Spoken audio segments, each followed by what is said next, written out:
Alors après des temps, papa à Noko, il a construit, il s'est fait casquer, notre maman est morte. Après la mort de maman,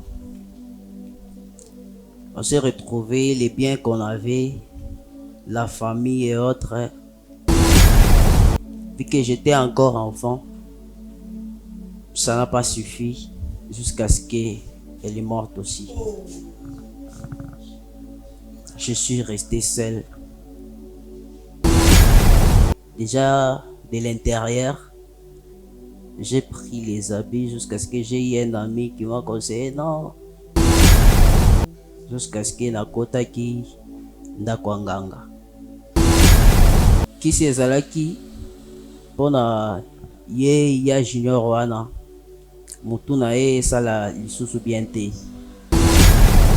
Dans 3 Jean 16, car Dieu a tant aimé le monde, il a donné son fils unique afin que quiconque croit à lui ne périsse point.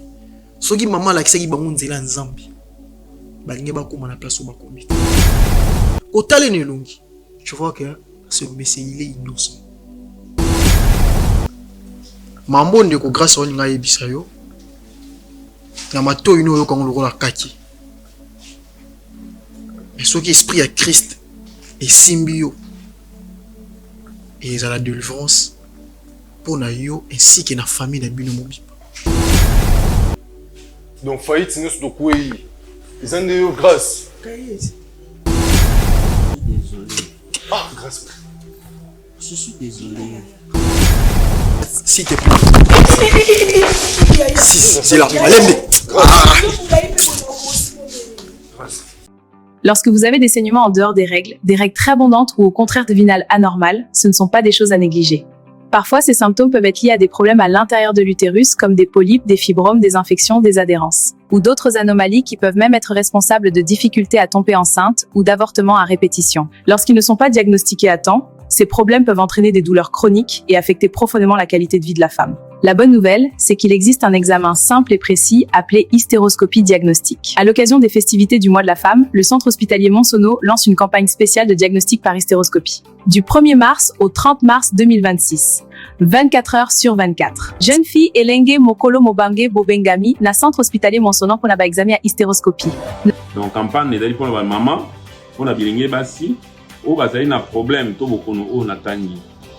Omona makila ebele na tango ya ba règle. Omona makila moke to mokolo moke na tango ya ba règle. Bandeko ba sopaka zemi de façon répétée. Ba avortement, bandeko ba na ba douleur na libumu. Ba douleur ici la raté pas sinacé à libumu. Même ici bien la campagne nous a relancé ko banda mokolo le 1er mars, kino le 31 mars yambula auto za 2026. Nos contacts plus 243 896 767 961 ou encore plus 243 829 853 318. Adresse avenue centrale numéro 2, quartier Kaoka, entrée l'école de navigation et l'église Sainte-Marie-Goretti, commune de Kalamou. Nanu namona délivrance à Boété, nazomona délivrance oyo pasteur Chico azosala awa na push ministry, ezalanga mote na batu, eza forcé te. Dès que tout le monde a des délivrances, nous sommes forcés. Nous avons des mois facilement. Et puis à Zoloba, donc ils ont kamusanga, ils ont sengo mingi. Mais tant que tu as awa solution, ils ont zala dans l'immédiat. Il y a un kumbisin zamé na mingi, nous avons découvert le ministère.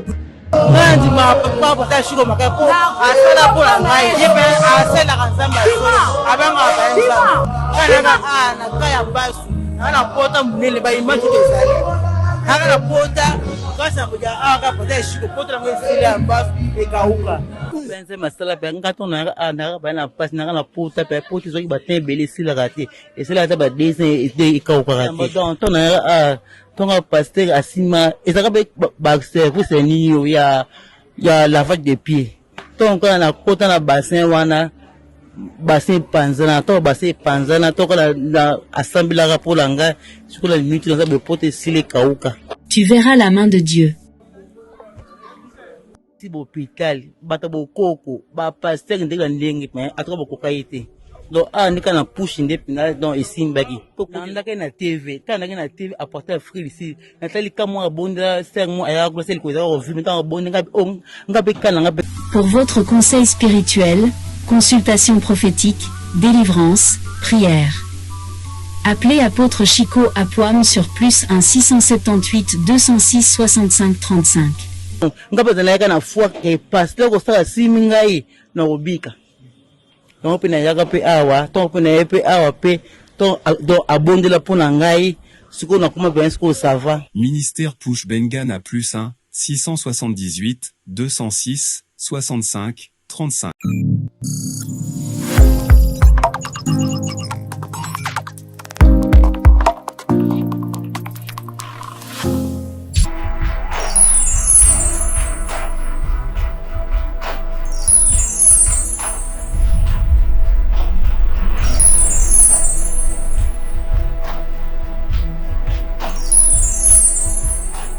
Pendant 7 ans, moi la vie. Parce que jamais, ce qui moi c'est que mon bas zobo tate, ndi yango ko tala ke boka bwana. Lelo ko ni yo senga biso awa to sala nini kona to senga ko ni.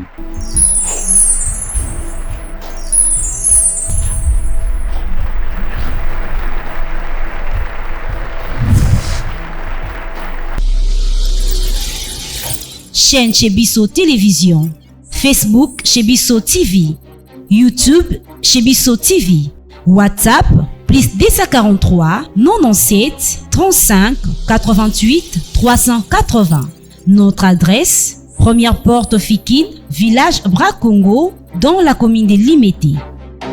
Vous allez éveiller vos colonations un peu partout dans le monde. C'est que tu as des combats avec la Pambravio, puisque les autres ont été équipés pour la côté de l'émission. Bravo Jésus, tu as été émission et cocaïne na yo, nangai, na biso yosu. Et c'est là tout s'abonner, tout aimer, tout liker, tout partager. Tout cause là vraiment décis. Merci beaucoup, nous vous êtes tellement nombreux, nous sommes un peu partout dans le monde que Dieu vous bénisse abondamment.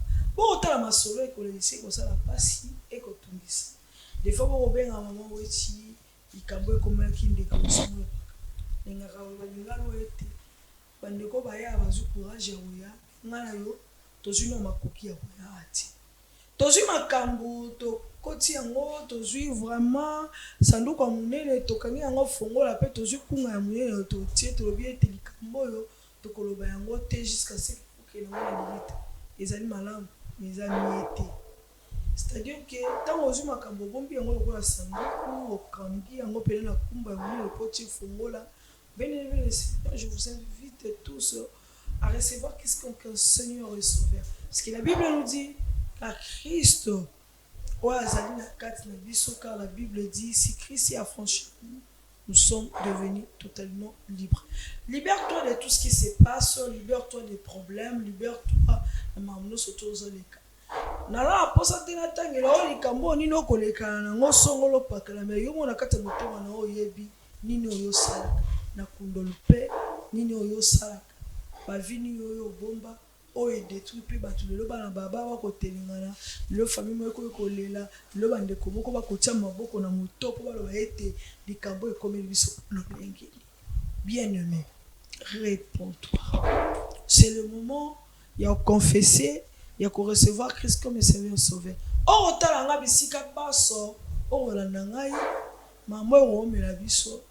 Mais un mususu ngongo toye Christ azali au support na yo et ki na yo place oyo na bio na ebité na wonzo bato ko sala ni kongebelemi. Bien-aimé, na walo moko soki kolwa yete nek to ba yete Christ revient plutôt mais ça ne longo ka liboso Christ liwa la kola pongi elamba maya komela kake tongo moko be moto ki soko kioko kinde wapi ukufilelo suka miza to se libérer motebe tika la pepele po Christ avant la création lobi était asali biso na lingi na oyo yazali c'est-à-dire tozana na tira Yesu mais mokilo etondi na makambo belé Apocalypse 12 lobi malheur à la terre car le diable a descendu avec colère to lati na tira satana yango to ko sa mabe to ko talati. c'est le moment où on s'en attire à Christ dans 4 biso. Merci beaucoup na mandengolo so ba hôtel à biso, merci mandengolo so to soutenir ka. On fait na bravo Jésus ainsi que le veuve et le vieillard. Merci beaucoup na mandengolo so ya centre na biso ezali. Boti na bana ba kotala métier, ba yekola pe moi mosala moko bo pelo bipi ba za bato. $10 inscription. Maramose ebele. Et là qui c'est ezali vraiment ebele ya maquillage, ya coupe couture, ya coiffure, ya auto visuel. Et puis il y a auto-école et pourquoi pas makambo bakotoa ko école le langue tindabana bakoma pe batu na société. Merci beaucoup na bande on me soutenir. Je suis passé sur le plateau, je pense que je suis avec papa Eli qui aura essayé de s'échanger durant cette émission. Merci beaucoup pour l'assistance de Madame Myriam pour ce plateau, que Dieu vous bénisse. Merci à j'espère Kachama, à Israël et pourquoi pas à Papa Zara, capitale derrière ces caméras. Je dis shalom. Shalom, Mama Witch. Comment vous allez? Par la grâce de Dieu, ça va, Mama Witch. En forme. Oui, nous avons besoin de là, qui mes alliés aux enfants.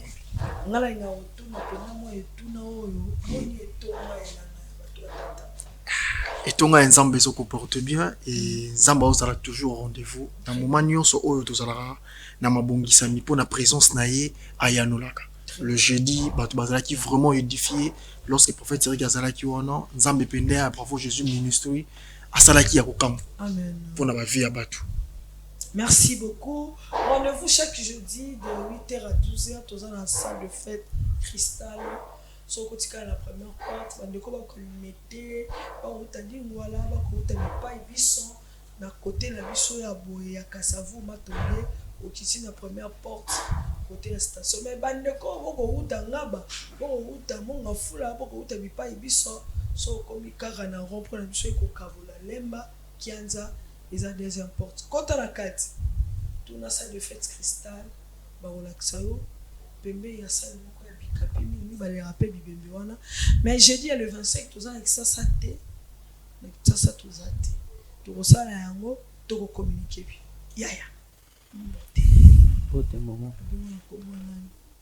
moi c'est grâce. Pardon? Grâce à ça la vie, grâce à Zanani à marié, grâce à ça Rani célibataire et non célibataire ça la seule qui est l'autre côté, là c'est débrouillé avec un bongo. Oui, mon. Raison. Oui, mon. Là qui était. Oui, mon. T'es. Là c'est débrouillé avec kaka. Osé colonie. Là ça, Moussoaï. Ah, Moussoaï. Mais le bapé, le col à paix, mon toit, ça là, bon, mon itatane, et puis qu'il va Kambouizali. Et quand tu me samoli, on fait ma bande, mais. Tant qu'on commis déjà niveau sur la salle bazali pour bêta qui kokoko mais si ka o c'est que solution ezali na yebi que ba problème ezo aka biso bato mais tant qu'on commis et seigneur on peut le makambo et singeli. Merci beaucoup Ndeko Grâce na présenté au papa Eli. Moi ce moment où tu on a eu à parler au téléphone, je te souhaite le bienvenu. Merci. Dans cette émission bravo Jésus. Papa Eli. Maman oui. Tout s'embellit avec plaisir. Seigneur, te pèse merci parce que vous allez le roi des rois. Au pèse biso makasi ya komona journal lelo. To sengi ozala au rendez-vous pour contrôle na moment oyo. Entité satanique nyonso o akoki ko telema na moment oyo ezala nul sans effet. Ezala nga papa Eli na pesa solution te, mais ezala l'esprit à Christ et mouvé na kati na biso par le nom puissant de Jésus-Christ de Nazareth ndetolobi. Amen. Amen. Il y a grâce. Bon, ce qui m'a amené ici, j'ai un problème, je dirais, qui me fait tellement peur que donc dans la façon à kolobelangote, le problème que j'ai et ça là que na kotiti na anda kwa nganga. OK. Yo. Nga. Si je suis ici, souvent je regarde cette émission, je vois ce que Dieu fait, l'émission avec l'émission Bravo ici, des fois à la maison, jusqu'à ce que je me suis dit que je vienne aussi. Le problème que j'ai me fait tellement peur que ça peut prendre même ma vie. J'ai mon frère cousin, donc c'est aza mwana ya noko. Mwana ya noko, histoire ebandi papa na bango aza noko nanga, siko mama ya biso azalaki na mbongo après départ ya papa na biso. Papa na bango azalaki na mbongo te, mais c'est fait parce que il avait payé une parcelle, et la parcelle qu'il avait payée, il y a eu des complications, il n'a pas eu d'argent pour faire quoi construire. Et quand ma maman avait un peu de moyens, elle a demandé que non, tu peux m'aider à construire quoi, la maison. Et maman a dit, l'argent que j'ai, comme mes enfants ce sont des orphelins de père, j'ai construit pour mes enfants. Alors, je dois te donner l'argent, je te prête. Tout ça là-bas mikanda. Tout ça là-bas mikanda. Après un certain moment, comme c'est une grande somme, tu vas commencer à remettre, même si je ne suis plus là, tu peux remettre même à mes enfants. Chez nous, nous sommes à 3. Il y a le premier né, la deuxième, et moi, je suis le cadet. Alors, après des temps, papa à Noko, il a construit, il s'est fait casquer, notre maman est morte. Après la mort de maman,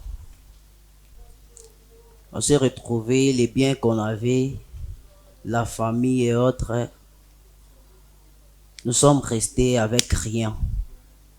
Nous sommes restés dans la rue. Comme Yaya Nabiso et Aliboso, elle s'est débrouillée et autres. On vivait par la grâce de Dieu. Maintenant, il s'est fait casque Abeli Makasi.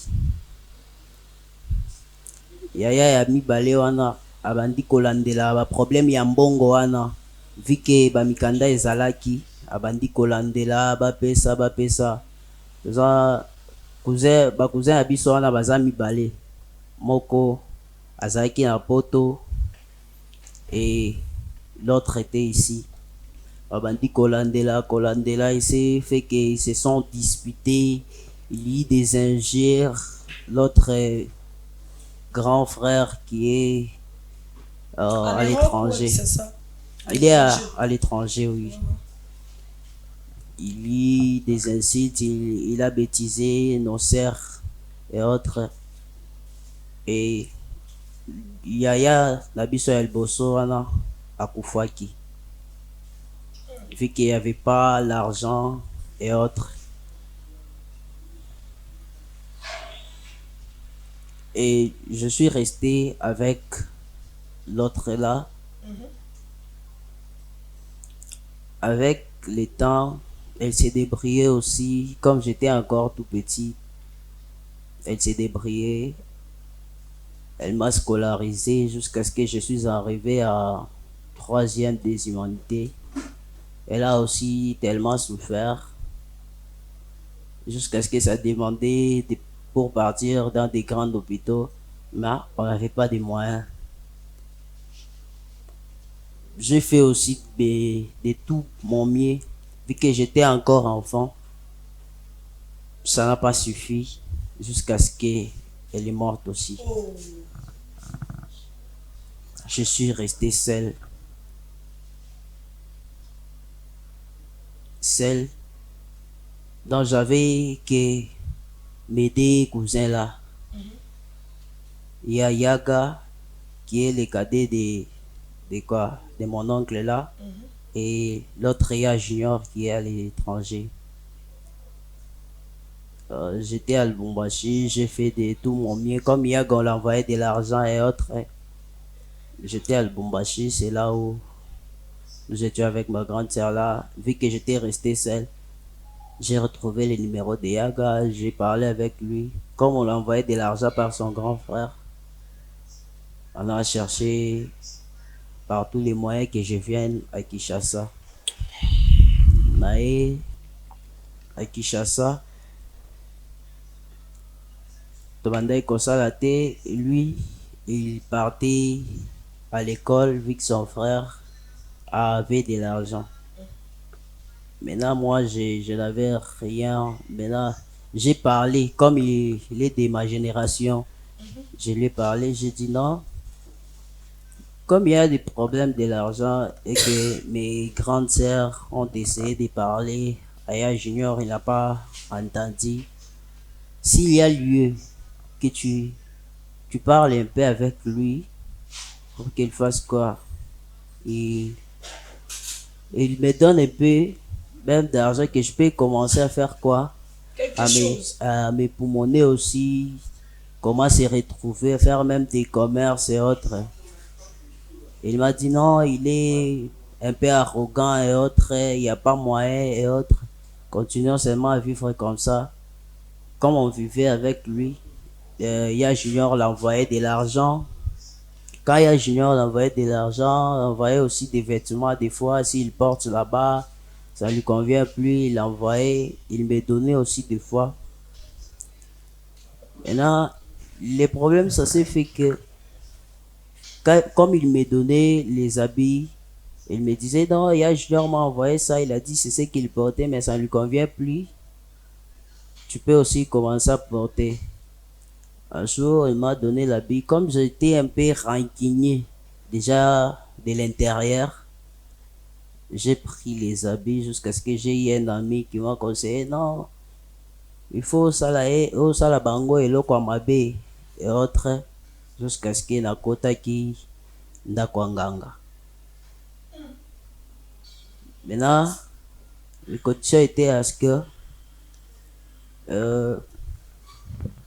bakosala kisi soki basali kisi soki nake esimbi na zonga kisi ezalaki mpona ye Ya Junior wana mutu na ye esala lisusu bien te.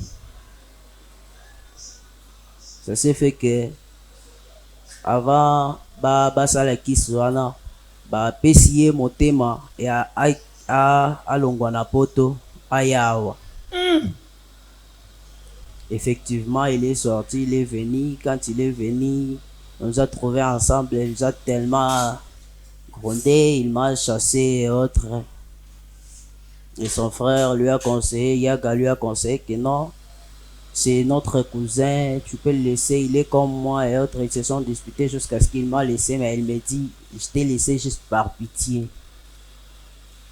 Ou sinon, les liens descendent entre toi et moi, il n'y a pas.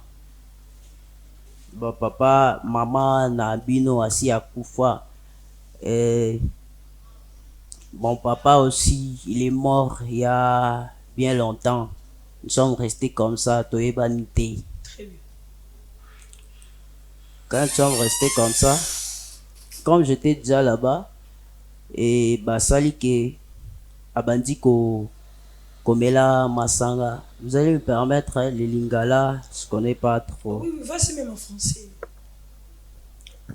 Abandi Komela Masanga, quelque chose comme ça.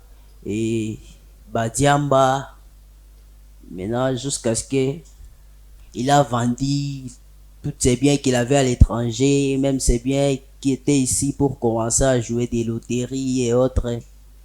Il a foutu toute sa vie en l'air, il a perdu tout ce qu'il avait. Maintenant, quand il a perdu tout, on m'avait dit, quand il perd tout, maintenant je rentre pour faire maintenant des sacrifices. Bayebisika kena bongo tosali kisi, il faut sikope ça moto. Maintenant, j'ai cherché une personne que je peux donner là-bas. J'ai pas trouvé. Moi, quand j'étais parti, l'ami m'avait dit non, c'est pour quoi? C'est pour de l'argent et ça qui se repère sans monde que ça a problème, il y a un sacrifice T. Maintenant, comme on m'a demandé une personne, j'imagine, c'est les seules familles que j'ai. Les seules familles que j'ai, il y a Gars et il y a Junior. Mais il y a Junior, Moto na yezo sala, il se souvient T. J'ai raisonné que malgré il m'avait fait du mal et autres, c'est encore ma famille. Et comme je suis souvent cette émission, je suis venu aujourd'hui pour que s'il y a moyen que vous priez un peu pour moi et priez pour lui aussi, pour que s'il peut retrouver sa vie normale, la vie qu'il avait. C'est pour cela que je suis venu ici. Comme je vois Dieu opérer des miracles ici, j'ai suivi tellement des émissions, bravo. C'est pour cela que je suis venu ici.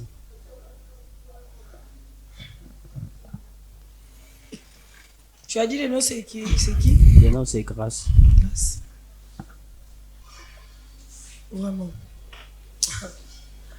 Papa, des fois, quand je dis qu'il y a des choses, ouais. Il y a vraiment des choses. Il y a Grâce. Vraiment.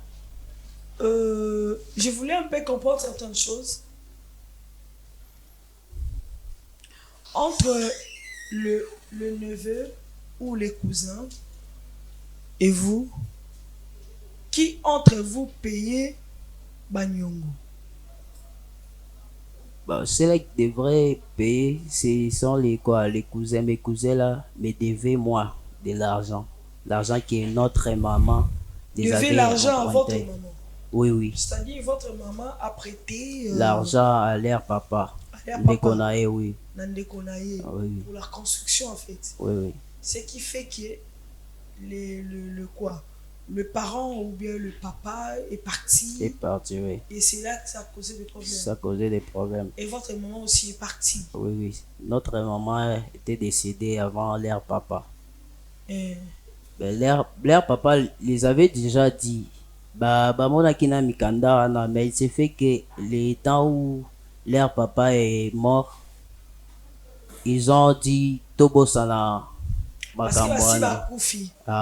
C'est ce qu'ils ont dit. Que non, ce sont des dettes entre frères et sœurs. Ça ne nous regarde pas. Ça ne regarde pas, c'est ce qu'ils avaient dit. Et voilà, c'est là qui t'a poussé en fait à aller au fétiche. C'est ça. Oui. Et sur ce, tu as perdu 2 frères. Une sœur. J'ai perdu des sœurs. C'était 2 sœurs. L'aînée, c'était une fille aussi. La deuxième aussi, c'était une fille. Donc tu as perdu 2 sœurs. Oui. À propos de cette situation, où c'est une maladie qui... C'était une maladie qui devait de l'argent pour partir dans des grands hôpitaux. Je comprends. Voilà, merci beaucoup, il y a grâce, papa. Maman Witch. Affaire à nous.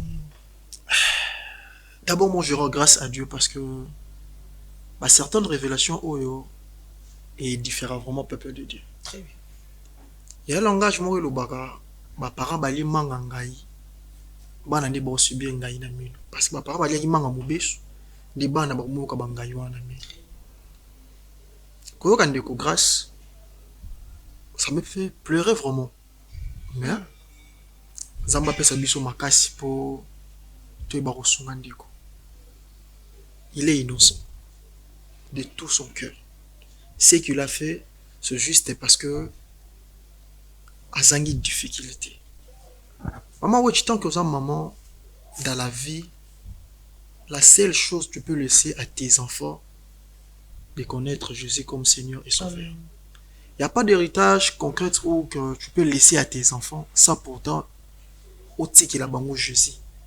Et le meilleur héritage. Meilleur héritage, il permettrait. À 8 ans, aucune église.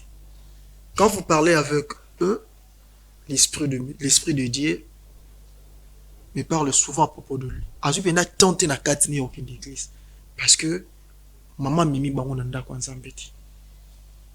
Ce qu'il a fait eza mpona souffrance nde komisie wana ya liboso alobai ke bapara balie manga ya ngai manga mobesu nde bana bazoyoka minu ngai papa oyo aza oncle na ye na mama na bango bazalaki déjà na baterrain entre eux parce que mama na bango balingaka te azala na mobali wana oyo aza yaya na ye alingaka te papa abuti bango bazala na mama na bango nde na baquerelle wana nde esali ke bakóma na place oyo bakóma nde ye mobali bakabonaki mama atikali na bango nde alobi nasomba mbongo nazwi epermettre ngai natonga ndako mpona bana na ngai nde yaya na ye ayebisi ye defisanga mbongo na kozongisa mazongisi te ti omoni dessert na ye bakufi parce que à cause ya fortune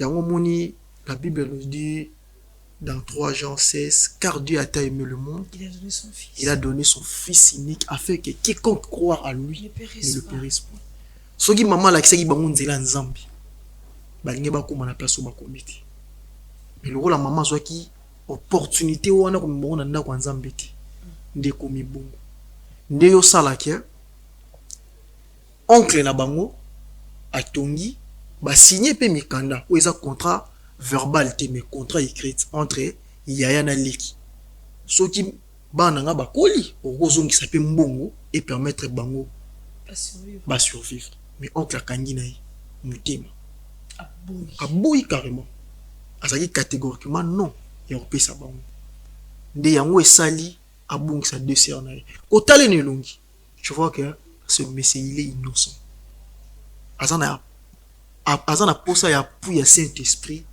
na vie na ye abanda kotambola na Saint-Esprit nde yango eloko esali akóma ti place akomi oyo tokosala na moment oyo mama wech de prier le bon Dieu parce que na bandako wana tokendaka kokota oyo moto atie matambe tobosalaka certaines choses satana ntango apesi azalaka wana mpona kobotola oyo ya pesi mais akobimisa yango d'une manière te akokashango déjà soki otangi na exode ayebisi Moïse bisika matambe eno enyati epesa milio Moïse akei Josué aye c'est le même chose esalami mpona Josué ça veut dire que place baprinte na biso enyataka identité mobimba etikalaka na place oyo akendeki kokota atiki oyo oza bénédiction na ye kosambela le bon Dieu kolongola ye na place oyo akendeki kokota po récupérer et ainsi que mpona ndeko po alobi junior et on va prier aussi le bon Dieu nzambe akopesa biso baorientation ndeko junior conscience ekoki ozongela ye oyo nakoki ya koloba yango wana mama wichi. Merci beaucoup papa Eli mais eloko moko etiki ngai awa bango ezalaki peut-être niongo mais ezalaki na bato mosusu ndeko asomba eka mabele parce qu'à cette époque na baépoque ya kala bato bando bacommissaire des ordres na langage ya kala mpenza batata na biso wana bakoko na biso omona moto asombi akate mpo bango bandeki kokatele omona azwa ata coin na ti coin oyo me mosusu makoki ya kotonga eza te neti nga notoyala na leki yo oza na esika obenga natonga nga natongi makeli ebezaka wana omona batata basi bakeye bakoko bakeye etikali te biso nde tozalaki makolo mabele omona bato mosusu alobi te mama na biso to papa na biso natongaki nalingi opesa makambo akala conseil te posi esala na nini oyo bato bakokanga lelo na génération ya lelo estce bakoba kaka na makambo ecreye kindoki to motamuta asala oyo aye makambo. Mama Wech, je rends grâce toujours à Dieu parce que ce n'était pas vous qui parlez, mais c'est l'Esprit de Dieu qui parle à travers vous. Amen. Maman Zoloba, moi je suis victime. Grand-mère Nabiso, aye nzela mokona lekinai. À l'époque, na bakomi na masina, ezara juste 7 Congo. Nde asombara concession. Nyon se tika nous aki vide. leki na yazwi lopango grand-mère azaki pa mobali na ye alongo ayo vande pa leki na ye andi okata matiti po na moment wana ezalaki soki okati matiti nde ozwi lopango na yo soki okata matiti quartier ekomi mouvementé commune ekomi mouvementé l'état pa ye atie ordre mapango ekomi cadracier par rapport ya l'état ntango grand-mère bazozwaka mbongo ya ndako bazopesaka leki na ye esali ye bien te na motema bapapa oyo baza bapapa na biso batuni ye eske lopango oyo yo mpoza na kati wana grand-mère akomobela makasi alobi nani eloko te à cette époque biso zobi grand-mère azoboya koloba kaka totya oyo babengaka chivundu totya loyenge biso mpe toza na kati ya lopango mais nzambe azalaki na biso ayebi ke eloko oyo ekobomisa bino parce que malgré grand-mère na bino asali mosala mais mbongo ebimaki mpo ezwa eloko oyo eziuti na motoki na ye te grand-mère ntongo akufi lelo totikali kere lekoma makasi akoza lopango. Moi je veux dire à quelqu'un oyo akotala biso na moment oyo sur base ya nyongo to lopango il faut koyevita mama wechi ekomela bato me bakomprendre yango te eza na moto mosusu akufi na famille yoki mbangu ndeko na biso akufi mais liwana ezalaki mpo na yo basible nde yo so moni ya akufi bayebi ke yo koyeya po diable ayebi nature ayebi ke papa eli na nature avivra boye soki tosali eloko oyo selon ye ndenge alingilaka tokozwa ye plus facile ntango yo ye liwana ezalaki mpo na yo du coup omoni mambo ekomeli yo na bajare ya problème oyo toolobela mama wichi biloko mokili epesaka moto liberté te biloko mokili epesaka moto esengo te mambo na koloba eza par la révélation moto akocontredire ngai lobaki Saint-Esprit oza na kati na ye te na spiritualité positive na spiritualité négative oyo moto akóma nango so akomi na profondeur ya likolo eloko oyo abatelaka eza bomoi na ye alingaka kokufa te so okute na un vrai homme de Dieu aoyebisa yo aoboya kosala masumu mpo ememi na liwa so okute na moto aza politicien to aza aoyebisa yo aoboya kokende couche na basi misusu ayebi identité na bango te mpo ememi na liwa sikoyo na nyonso eloko eza motuya eza bavi na biso eza lopango te eza nyongo mwana opesaki ndeko te mpo bolandela yango oyo eza motuya eza vi na yo zwa vino confie pa nzambi ayebisi Joël D 25 année oyo basoterele balie aza na kapasité ya kozongisa ngo Job abongisaki presque nyonso ozalaki nango mais Job ayaki kozwa fois de ya oyo azalaki nango ça sert à rien kokoma kolandela lopango boye kokende boye eza pour que bazwa étoile ezalaki na kati na bayebaki ndeko na vie na ye aza gigantesque vie ne kozala molai bénédiction eza partage na ye kasi tosala boye pour que tant koya na maison na biso to récupérer bénédiction na ye c'est que soko landi yango te okozala na bénédiction na yo tout autour na yo okokoma kutu koleka oyo bowelelaki na bandeko na mutu nyonso kotala biso soki babotolo biloko nyonso na famille malgré eloko ezalaki ya yo mais bawelele na famille tika nzambe aprépara pesa yo fois de ya oyo utoye kobongisa. Voilà, merci beaucoup Papa Eli, merci Ndeko Eli. Belle intervention de la part de l'Éternel. Mon frère Grâce, n'est-ce pas? Oui. Très bien. Oyoki, je pense que tu as tiré des leçons par rapport à ça. Et puis, et ça peut-être mon mari et l'ennemi, si à toi maintenant, tu vas comprendre la langage. Merci, on va prendre une pause. De quoi Régie va sur la biseau. On se retrouve. Merci. Bobengela ngai afana modi vi na ye. Wala mwote na kata kama tedi misai. Tedi misai siko.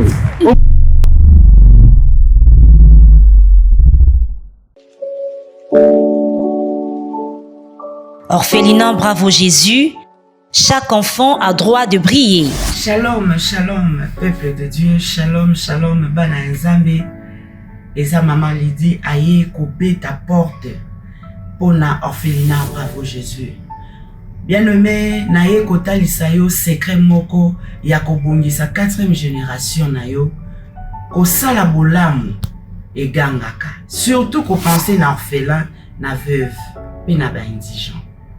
Mama Lydia ye kosenga na biso nyonso tokozwa video oyo to penser na orphelinat Bravo Jésus. Bana batangaka, bana babiaka, babelaka, bazaka na besoin pe ya ko vivre lokola bana na biso na bandako. Mama Lydia moko na Bravo Jésus mo baba kokoka te. Mais lokola Bravo Jésus ezali monene eza monde entier, de Mama Lydia aye kobeta na ba porte na bino. Tokanisa barfelin na $1, na $5, na $100, na $1000. Na buku ne kaniseli ozotia ba point. E kokomela yo moment moko ya pasi, Zambe akozanga te kokanisela yo. Okokanisisa Nzambe lobi fungola buku ne kaniseli.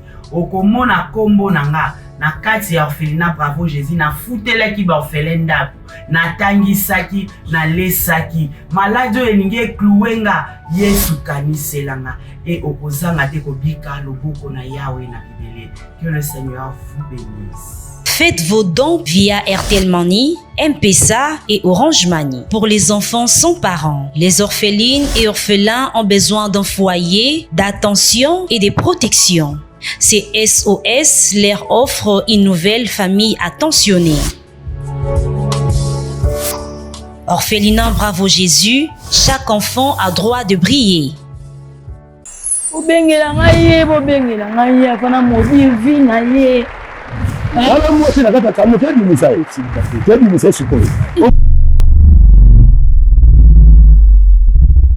Voilà, merci beaucoup de retour sur ce plateau. Orphelinat Bravo Jésus situé dans la commune de Matete, quartier Vianza numéro 27A. Merci beaucoup de vous soutenir, vos vieillards. Que Dieu vous bénisse vraiment abondamment. Merci de Mosala na Kwenge numéro 2 et Kanamina mosquée les amis centres professionnels, tout ça auto-visuel, maquillage, coupe et couture, auto-école et puis maintenance, tout ça membre belé, botina bana baye pour la métier et cause la vraiment la mominji. Ya grâce.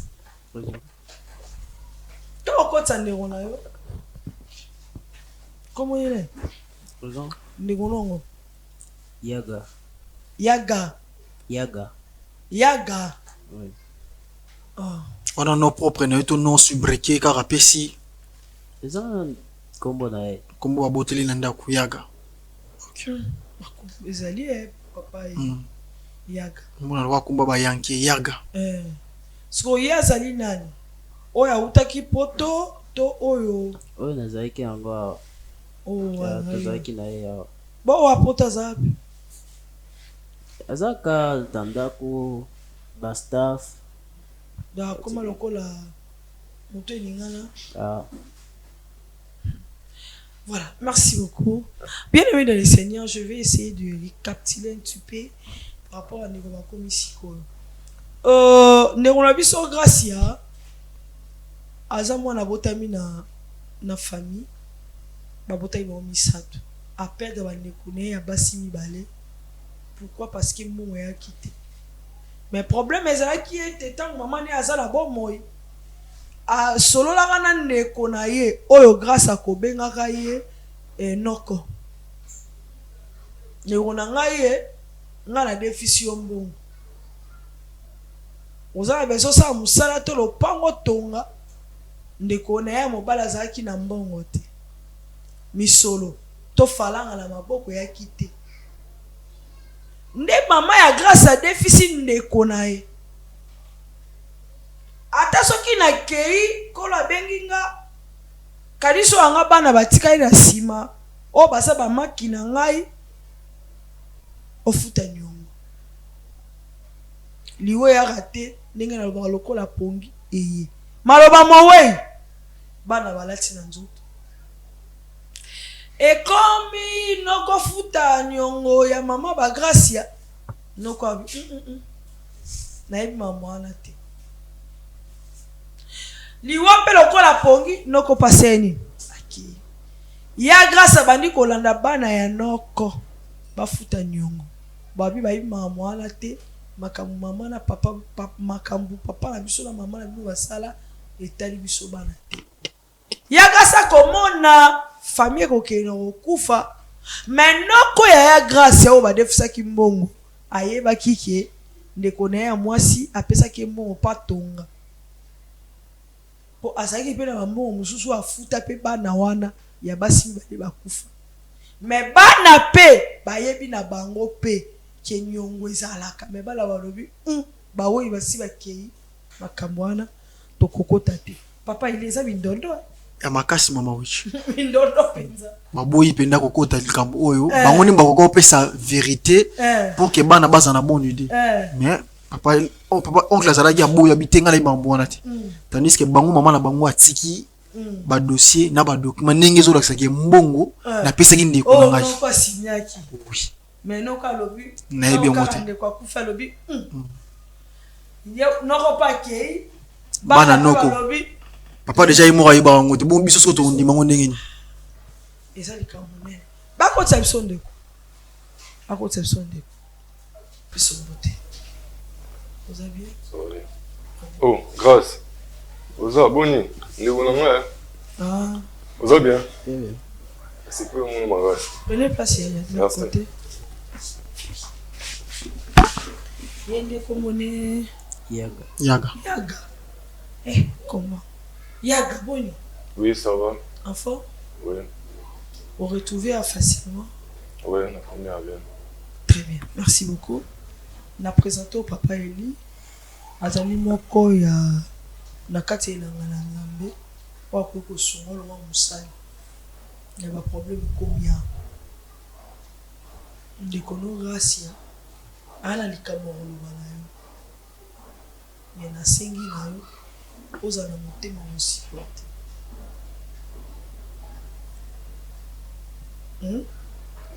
ya mosipote pour la taper qui parce que eza na mosoyela biso na vie okokrie okoganga okopapa motombeli otuba mpe mais na osenga nozala mobali ya grâce yebisa likambo bengeli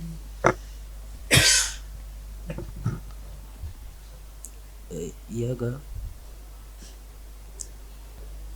premièrement, je suis désolé.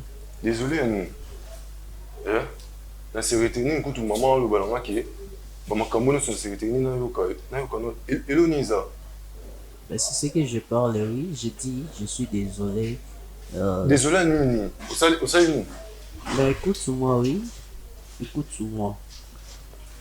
Nazaka Ndekonayo. Oui, je suis ton frère, je resterai toujours ton frère.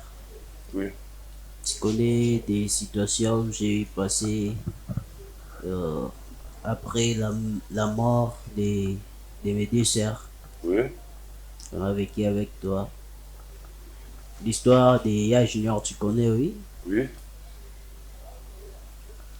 Je voulais juste te dire que la situation dont nous menons actuellement là, je suis la cause. Grâce, cause de nous. Maman, le mec est là, j'ai ça, hein? Cause de comme nini. Donc, na combien de rapport il s'en rend cause de nini, cause de nini. Et grâce à nous, on a cause de ma bête, cause de nini. Oh, dès comment qu'il dit, ah, tu comme de ah, ok. C'est ce que je te dis. N'est-ce pas, je t'avais parlé pour que tu parles à Ya Junior, oui? Oui. Et quand tu m'avais répondu que non, il est brutal et autres, il ne va pas t'écouter. Alors j'avais aussi décidé. Et à Kokota... Grâce, Loba, non, qui est tout qui est bon. Grâce, s'il vous plaît. Yaga. Oui. Et ça, non, yo. Comment nous Yaga? Oui. Maman, oui, tu as présenté qui ongai. Na bandi lope sombote, bonjour. Bonjour. Problème ni nizali na Ya Junior nanda. Ya Junior, des pas où ta poto, des bouts barifula qui voilà. Et tout n'est comme ça, sous-bienté. Comment on continue à drogue. Au panzapandambo, on attaque ma pango. Dès tout le monde dans la libanda. Vie dans le domaine de Bosso, dans le ménage souté. La communication, il y a tout le monde dans une place, to panzana. Et ça depuis combien de temps depuis à Junior à Longwe na Europe pour y en a qui? Kuya Junior a essayé d'abord 2 semaines déjà. Pas 2 semaines. Aïe mo to ina famille mo. Te aïe aïe mo atiki bana kuna na poto. Atiki famille na poto ya te bipete lo mo et là qui na tourné mes explications. Atiki ko yibisanga lo monter mais tout na ngo vu que tout na e na comprendre te. Yaga. Na opé so conseil kanga mana nzambi. Mondo qui na église te, et ça m'a bien. Il faut qu'il y ait une église. Et il faut qu'on ait la conscience na yo. Mambo ndeko grâce à nga yebisa yo. Na mato ino yo kango lokola kaki. Mais ce qui esprit à Christ et simbio et ils ont la délivrance pour na yo ainsi que na famille na bino mobiba.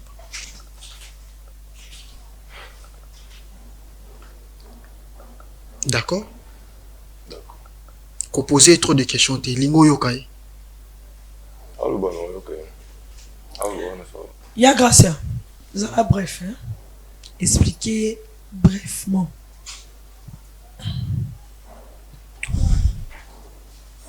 Et comme tu avais demandé à Yaya Junior pourquoi il était venu, il n'avait pas des explications parce que moi j'ai été parti chez le féticheur et... Grâce.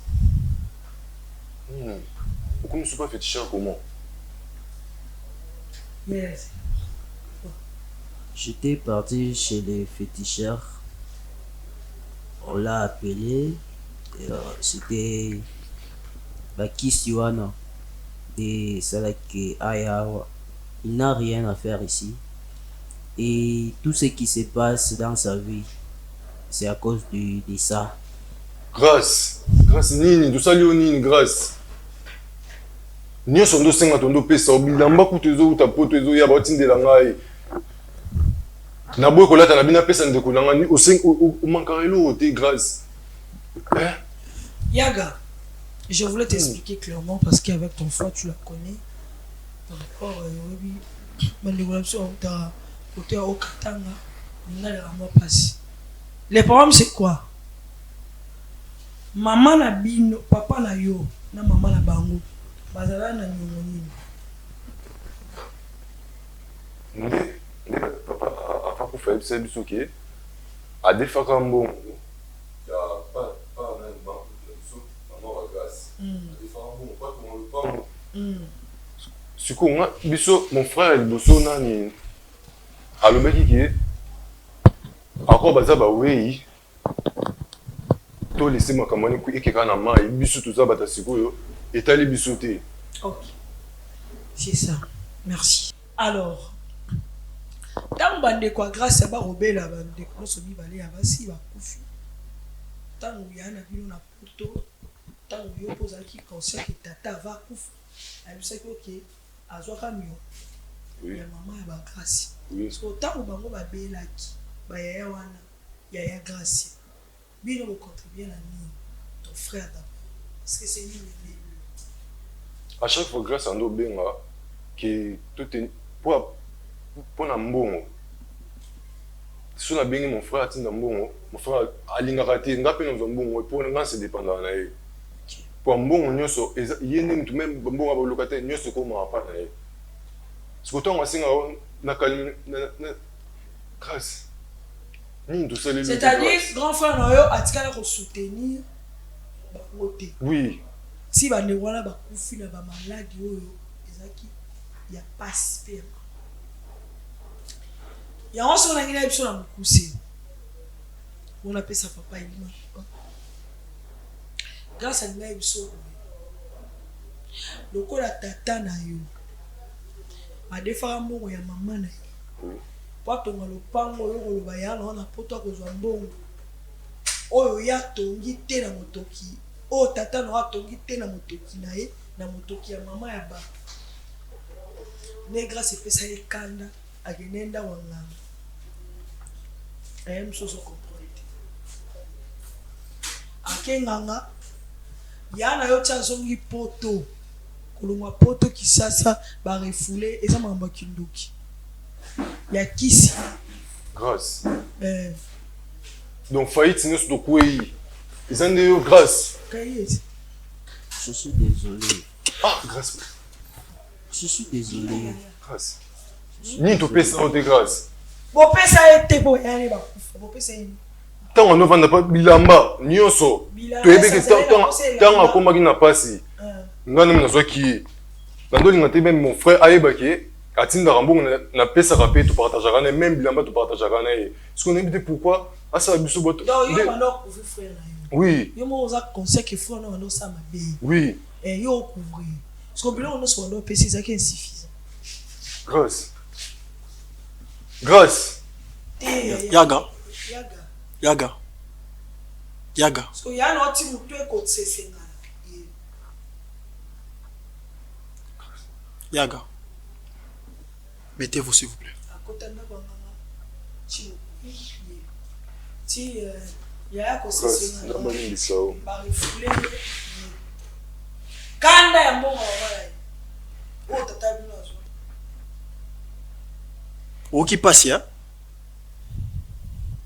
Mettons yo bande kozwa ba passe ya grâce au PC formation pa junior te ozo couvrir ya junior. O santa ineni. O bongi sa famille. O lingi ba saloté ko sala muninga te. Mama wechi. Et bango mi balé ton maman leki bazaki vraiment très jeune. Oh la mémoire na bango. Bazala idée clarté. Les gens nous disent que pourquoi vous exposez à la TV?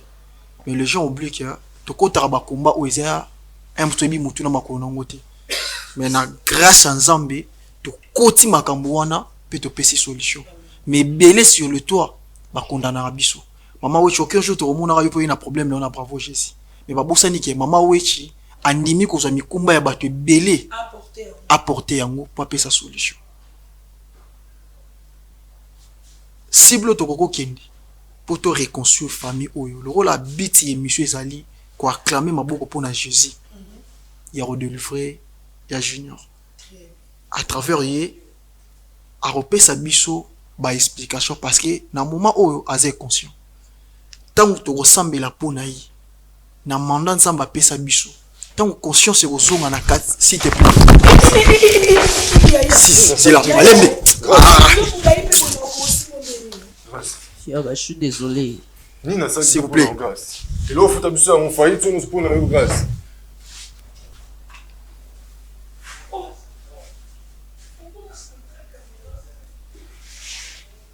Mon frère. Joasaki. Simbasaki.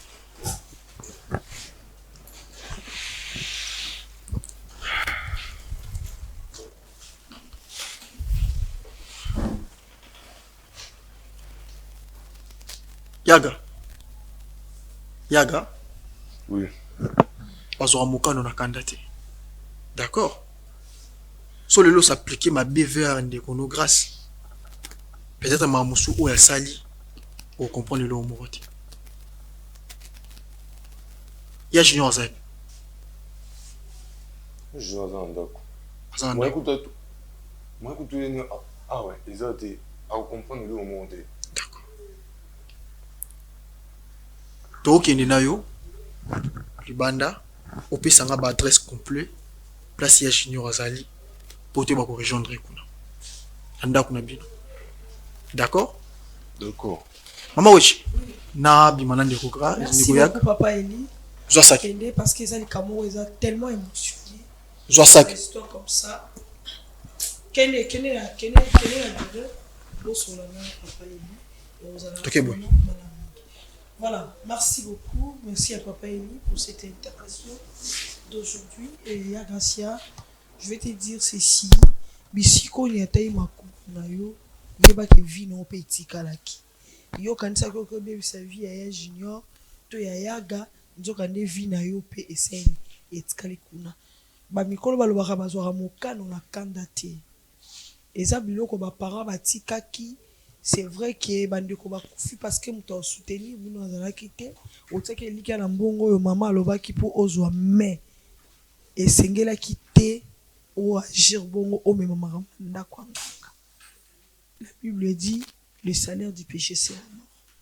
Et comme moment na oyo ya se repentir ya confesser makambo nyonso surtout place okendaki yebisa papa Eli ndenge ozo rejoindre na bureau nganga napesaki yo nini eloko nini elekalaki pour que ya ndeko na biso wana akoma na baperte ya trouble mpe azala refoule biloko oyo baparent basi batiki yo mwana koye kotombola yango te parce que balobaka ete biso bana tokosala malamu to mabe oyo nyonso baparent na biso basalaki dans le mal ou dans les biens omoni ke soki mama na bino asalaki mabe yango oyo osali koleka soki pe bango kuna basalaki boye c'est-à-dire oyo nyonso oyo baparent basalaki ya malamu soki oyo osali ya ngele te okosala so oyo nyonso baparent basalaki ya mabe soki osali ya ngele te okosala pe so baparent basali malamu okosala pe malamu koleka c'est-à-dire nos enfants feront mieux plus que nous dans le mal ou dans le vrai. Et Seigneur na yo vraiment ozonga makula nzambe ozamana mingi ndekona mobali nazo saba père toi na koke pe akuyi olobani akufi omoto ko simakila o détruire vie à mutu à cause de l'argent. Salomon aloba vanité de vanité tout est vanité. To ela nini tozonde o biso to sali na motoki na biso ndenge Biblia elobi totia na misala no ya ba parents. Voilà, merci beaucoup, on arrive à la fin de cette émission. Merci à ceux qui on va accompagner en grâce na bureau bisika papa Eliazali pour essayer aussi il y a ko sauver âme nae aza âme il est encore trop jeune alors aime sous de fois on doit agir na kata ignorance mais moment on rattraper ezali bobo ndia pour na libota pour que kimia ekota so Christ azongité ngala bino to kotani balasi. Que Dieu nous bénisse. Merci.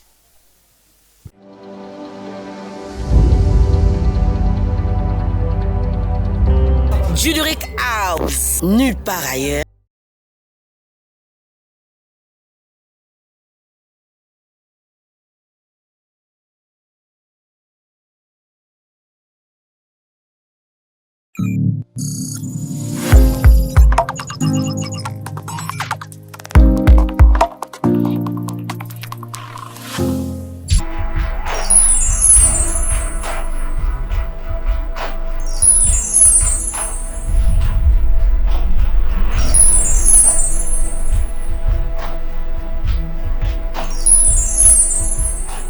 Pendant 7 ans, moi la vie.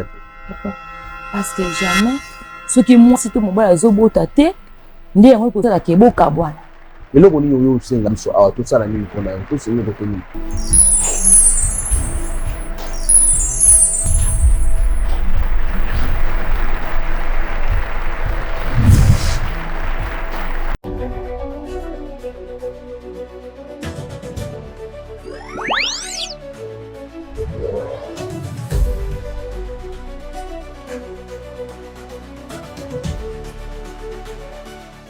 Chez Bissot Télévision, la chaîne qui vous ressemble.